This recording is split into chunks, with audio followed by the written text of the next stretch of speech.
टोकीमरा पर्व प्रथम पर्व बालिकड़ा और गुरुमे दिशारी को स्वागतम। आदिवासी गणपर्व होउछि टोकीमरा पर्व। एही पर्व गोटे वर्ष पर्यंत होइथिबा बेले एही पर्व प्रथम पर्व बालिकड़ा और गुरुमे दिशारी को स्वागतम कराइछि। चलित 2024-25 मसीह कलाहांडी जिला कमलपुर ब्लॉक अंतर्गत हारामार ग्राम पंचायत अधीन रे थिबा ब्राह्मण केन्दुगुड़ा ग्राम रे एही पर्व अनुष्ठित हेबाकु जाउछि। तेणु शनिवार शुभ दिन थिबारु ग्राम रो समस्त जनसाधारण नड़िया धूप दीप कुकुड़ा सह गाँव मध्यम भाग को बजा मोहुरी सह टोकी मरा पर्व मुख्य पूजक गुरुमे और दिशारी को पूजा पाठ करी ग्रामर इष्ट देवता खोंडुआल पीठ को बरण करी आनिथिले। परे ग्राम रो नूतन खोंडुआ पीठ प्रतिष्ठा करिबा सह गाँव शताधिक जनसाधारण सह गुरुमे दिशारी जानी बाजा मोहुरी सह एक शोभा यात्रा रे बाहरी ग्राम रो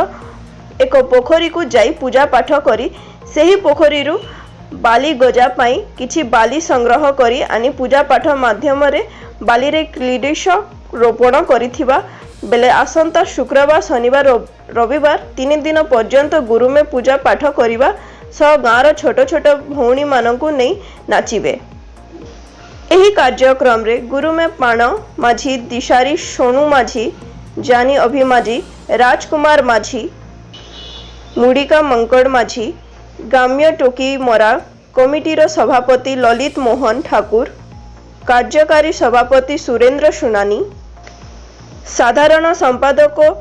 सौम्यरंजन ठाकुर संपादक रामनाथ सबर सह संपादक सुधांशु सबर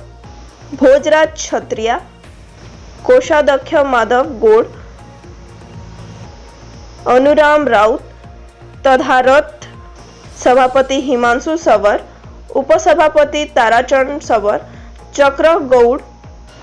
अभिमन्यु माझी पीतांबर सबर सदाशिव राउत उपदेष्टा कमिटी विश्वनाथ सबर दुर्योधन सुनानी भोकालू हरिजन गुरुवार सबर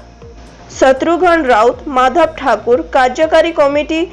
थबीर राउत हेमंत सबर बलराम गौड़